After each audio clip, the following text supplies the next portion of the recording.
Et salut à toi, bienvenue dans ce nouvel épisode du podcast Nourris ta santé. Aujourd'hui j'avais envie de parler d'un sujet qui est lié à tout ce qui est perte de poids. Donc on n'est pas en été, c'est vraiment pas la période de l'année où la plupart des gens veulent se mettre à vraiment perdre du poids, à être très très bien physiquement, etc. Mais je pense que ça vaut quand même le coup d'en parler. Et d'ailleurs si tu n'es pas en perte de poids actuellement, je te conseille d'écouter ce podcast. Parce que déjà de 1, il y a forcément je pense un moment où tu voudras perdre du poids. Peut-être que tu attends encore, peut-être que c'est pas le moment, mais il y a forcément un jour dans ta vie où tu voudras perdre du poids, que ce soit beaucoup ou pas beaucoup. Donc je pense que c'est toujours intéressant de connaître, on va dire, les possibilités avant que tu en arrives à ce stade. Et aussi le deuxième cas, c'est que peut-être que cet épisode va te parler, même si tu n'es pas en perte de poids en fait, parce que je vais parler de tout ce qui est interaction sociale, tout ce qui est repas de famille, etc. Un petit peu comment s'organiser, comment voir les choses par rapport à la nutrition quand on cherche à très bien manger, mais qu'à côté on assiste à des repas de famille, des soirées, des choses comme ça, où évidemment l'alimentation n'est pas forcément très top, hein. C'est rare qu'un repas de famille on mange super sain, ou du moins d'un aspect quantitatif que ce soit très top. Donc voilà, je te conseille d'écouter et puis on est parti. Donc aujourd'hui je voulais parler du coup principalement de comment est-ce que du moins c'est possible, déjà c'est surtout ça la question, est-ce que c'est possible d'être en déficit ou du moins de faire une sèche. Donc j'utilise les deux termes parce que au moins il y a forcément un des deux qui va te parler. Est-ce que c'est possible de faire ça, donc une sèche ou un déficit, tout en gardant une bonne intégration sociale ou une bonne relation sociale? Donc quand je dis intégration sociale, relation sociale, c'est un petit peu le côté donc aller à des soirées entre amis. Donc quand je dis soirée, c'est pas forcément les énormes soirées en boîte ou je sais pas quoi. Donc aller en soirée, aller à des repas de famille, etc. Et surtout, donc y aller c'est bien, mais surtout y aller tout en prenant plaisir, donc en profitant du moment et pas en stressant dans son coin par rapport à oh my god, qu'est-ce qu'on va manger, ça va pas être en accord avec ce que je fais, etc. etc., etc. Donc est-ce que c'est possible d'allier les deux, étant donné que je dirais pas que les deux sont opposés, mais dans beaucoup de situations les deux viennent un petit peu en conflit, c'est-à-dire que notre alimentation, notre déficit, etc. implique forcément qu'on mange moins, ou du moins qu'on choisisse des aliments à plus gros volume et à plus faible densité calorique. Et forcément, ça c'est pas souvent des choses qu'on a durant les repas de famille, parce que durant les repas de famille, on a tendance à manger beaucoup, donc forcément les calories montent vite. On a tendance à choisir des aliments très palatables, donc c'est-à-dire des aliments qui sont souvent riches en matières grasses, riches en glucides, etc. Et ça forcément c'est des aliments très caloriques, donc voilà, c'est un petit peu un opposé. J'ai pas envie de dire que c'est l'opposé total, mais ça rentre effectivement en conflit. Donc est-ce qu'on peut allier les deux ou pas? Alors ma réponse va être oui, à une certaine mesure. C'est-à-dire que je veux pas répondre non, parce que en fait ça dépend du degré. Je vais expliquer. C'est-à-dire que il y a une différence selon chaque cas, en fait on peut faire un déficit faible, ou du moins un déficit court, et on peut faire un déficit modéré voire élevé sur une période peut-être plus longue ou sur aussi une courte période. C'est-à-dire que chacun a des objectifs différents. Il y a peut-être une personne qui veut perdre que 2 ou 3 kilos et une autre personne qui veut en perdre, j'en sais rien, 30, bref. Donc là en fait il y a deux variables qui rentrent en compte. Il y a la première variable, c'est combien de kilos je veux perdre. Donc en fait cette variable là va déjà dicter la durée à laquelle, la durée du déficit ou de la sèche. Et l'autre variable évidemment c'est l'intensité, et les deux variables du coup sont liées. C'est à dire que si on veut perdre quelques kilos, on a plusieurs solutions. Soit on perd ces kilos très vite, et c'est à dire qu'on fait un déficit qui est intense, c'est à dire un gros déficit mais du coup qui dure moins longtemps parce qu'on perdra les kilos plus rapidement. Ou alors on fait tout simplement un déficit qui est moins intense, mais du coup on perdra ces kilos plus lentement, donc ça durera plus longtemps. Donc il y a les deux cas possibles. Alors là j'ai pas envie de rentrer dans les détails de est-ce qu'il y a un des deux cas qui est mieux ou pas, c'est pas le sujet du podcast. Si vous voulez un épisode là-dessus, n'hésitez pas, je peux en parler aussi de ce sujet, mais là je vais pas rentrer dans les détails, sinon je vais un peu m'éparpiller. Donc du coup voilà, il y a deux cas possibles. Et quand on veut perdre beaucoup de poids, c'est exactement la même chose, c'est juste que forcément que ça sera sur une durée plus longue, parce que même si on fait un déficit par exemple qui est intense, même si on perdra vite les kilos, si il y a 10 fois plus de kilos à perdre que dans le premier cas, forcément que ça durera, on va entre guillemets 10 fois plus longtemps quoi. Donc en fait pourquoi est-ce que je parle de ça, c'est parce que ça a un intérêt dans tout ce qui est relations sociales. C'est-à-dire que si tu fais un déficit qui est intense mais du coup qui dure pas très longtemps, l'interaction sociale sera... alors est-ce que c'est possible d'allier les deux? Moi je dirais pas non, mais c'est quand même un petit peu un non. Sauf que cette coupure d'interaction sociale, cette difficulté là durera moins longtemps. Je m'explique. En gros, si tu as un très gros déficit et du coup tu es très limité dans ta journée niveau quantité d'aliments, etc. Sauf que imaginons ce déficit tu vas le tenir un mois, parce qu'après tu auras atteint ton objectif.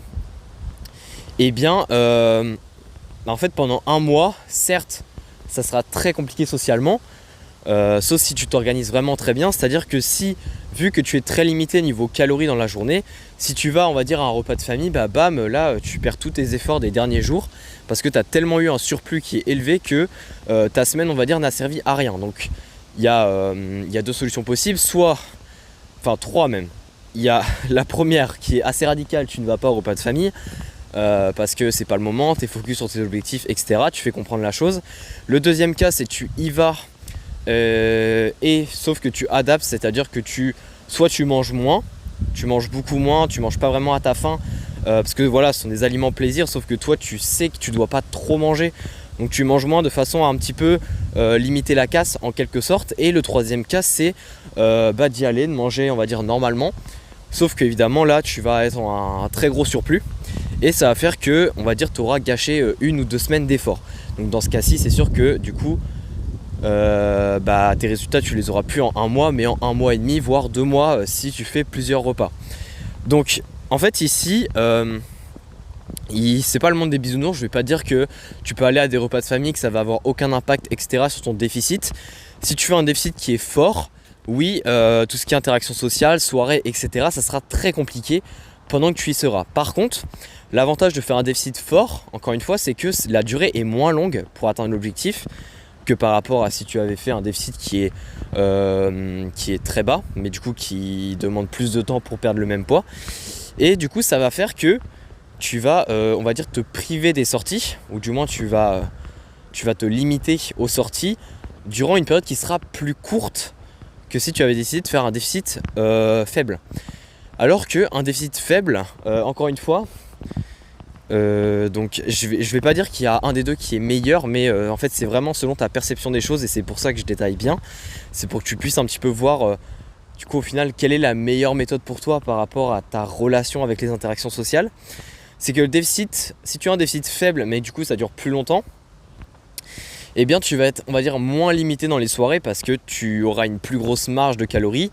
Mais il y aura quand même, et on va pas se cacher, si tu es en déficit, il y a quand même cette un peu charge mentale qui reste. C'est-à-dire que quand tu iras au repas de famille, à la soirée, je ne sais quoi, même si tu sais que tu as de la marge, tu sais que tu es quand même limité et que tu dois pas faire trop de conneries, tu dois pas trop manger on va dire, pour éviter de gâcher tes efforts. Et en fait du coup, même si sur le principe en lui-même c'est moins compliqué que si tu étais en déficit élevé, et bien le fait que tu te rappelles pendant toute la soirée que tu dois pas trop aller dans les excès, que tu as quand même une limite à pas dépasser etc, va faire que tu ne vas pas profiter autant de la soirée que si tu étais quelqu'un qui y allait et qui s'en foutait de son poids quoi, ou qui n'avait pas d'objectif de poids actuel. Donc voilà, donc le déficit on va dire faible te permet quand même plus d'aller à des événements comme ça. Le problème c'est que niveau profiter, je trouve qu'on n'est quand même pas je profite normalement quoi. Il y a quand même un petit peu une part d'inquiétude qui est normale, hein. C'est-à-dire que si notre objectif nous tient à cœur, c'est normal qu'on a une petite part d'inquiétude. Encore une fois, il y a plein de techniques, mais c'est pas le sujet de l'épisode. Il y a plein de techniques pour on va dire adoucir ce côté-là. Mais voilà, ici il y a quand même une petite part d'inquiétude, même si elle est beaucoup plus faible, et par rapport au déficit élevé, on peut quand même aller à la soirée. Ça reste quand même beaucoup plus possible que si on était avec un déficit élevé.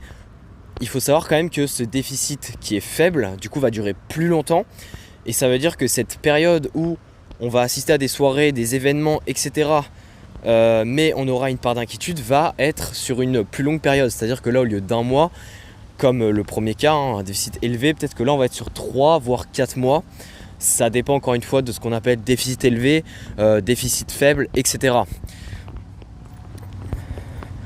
Donc voilà du coup pour ce que je voulais dire. Alors est-ce que j'ai quelque chose d'autre à dire? Alors en fait en conclusion, j'ai pas vraiment de vraie conclusion à dire. C'est-à-dire que il n'y a pas de bonne réponse, il n'y a pas de oui, de non. Comme tu l'as bien vu, en fait ça dépend surtout de comment est-ce que tu organises ta perte de poids, ta sèche. Est-ce que c'est une sèche qui est intense mais qui est assez courte? Est-ce que c'est une sèche qui est longue mais qui est pas très intense? Voilà. Selon ce que tu choisis, la réponse va être différente. Si elle est intense mais courte, il faut savoir que pendant cette courte durée, tout ce qui est interaction sociale, je vais pas trop te mentir, ça va être très compliqué. Donc j'aurais plutôt tendance à dire que c'est non, le côté possible d'allier les deux sans que l'un va affecter l'autre. Pour moi c'est non, c'est pas très possible. Surtout si tu as des objectifs très élevés, très ambitieux, c'est-à-dire peut-être de la compétition, un pourcentage de masse grasse qui est bas, je sais pas.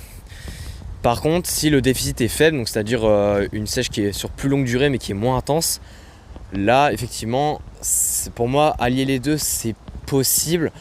Que les deux ne s'impactent pas du tout, la réponse est non, mais que tu peux quand même, on va dire, faire les deux d'une manière raisonnable, la réponse est oui.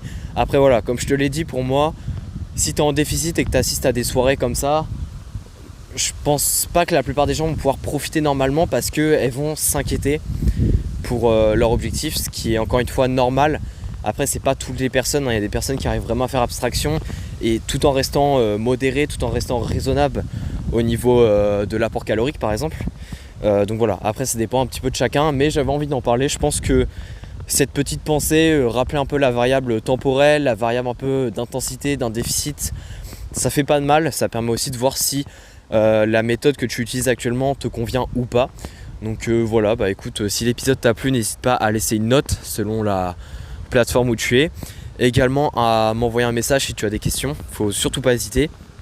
Et puis si tu veux aussi un outil pour t'aider à définir ton déficit calorique sur une certaine durée, un déficit intense ou justement un déficit modéré, et voilà, avoir tout on va dire les calculs automatisés donc de ce que tu vas devoir manger dans ta journée, également avoir tous les outils pour pouvoir créer tes repas de façon à ce que ça s'accorde avec les besoins qu'il faut pour perdre tant de poids en temps de durée. Moi je t'invite à cliquer sur le lien dans la description du podcast qui va t'amener vers l'outil BDO que j'ai créé spécialement pour ça. Donc c'est un outil où il y a vraiment plein de choses dedans pour t'aider à perdre du poids, et d'ailleurs c'est un très bon outil aussi pour les coachs en nutrition. Donc voilà, il y en a déjà plein qui l'ont pris et ils ne sont pas déçus, donc n'hésite pas à aller voir si ça t'intéresse. Et puis on se dit à la prochaine, allez ciao ciao.